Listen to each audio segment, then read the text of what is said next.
مونږ ته دی لږه کړل ځان بابا خور دې کړ خپل زندګي بابا مونږ ته دی لږه کړل ځان بابا. اعوذ بالله من الشیطان الرجیم. بسم الله الرحمن الرحیم. سلامونه مرګرو نیک هیله احترامات او پیرزونې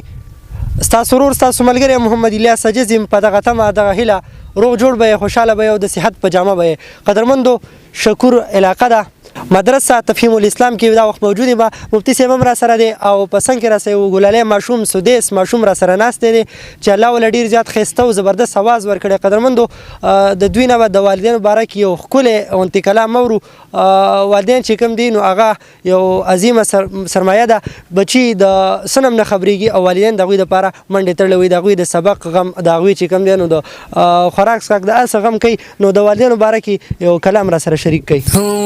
مونږ ته دی لږه کړل ځان بابا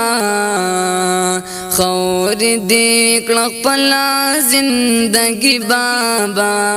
مونږ ته دی لږه کړل ځان بابا خور دې کړ خپل زندګي بابا خور دې کړ خپل زندګي بابا هر سخت نرم دیس غملی وا تا په خوشالۍ پزان منلی وا هر سخت نرم دیس غملی وا تا په خوشالۍ پزان منلی وا ندی وا پرکړی خپمانی بابا خور دې کړ خپل زندگی بابا خور دې کړ خپل زندگی بابا مونږ ته دی لږه کړل ځان بابا خور دې کړ خپل زندگی بابا خور دې کړ خپل زندگی بابا مات چیرا یاد ست تکلیف ناشي هاغه سخ ساعت مصیبت ناشي ها مات چیرا یاد ست تکلیف ناشي هاغه سخ ساعت مصیبت ناشي رامشي پاساب پریشان بابا خور دې کړ خپل زندگی بابا خور دې کړ خپل زندگی بابا مونږ ته دی لږه کړل ځان بابا خور دې کړ خپل زندگی بابا خور دې کړ خپل زندگی بابا کاش چې ته ژوند دې په دنیا کې نن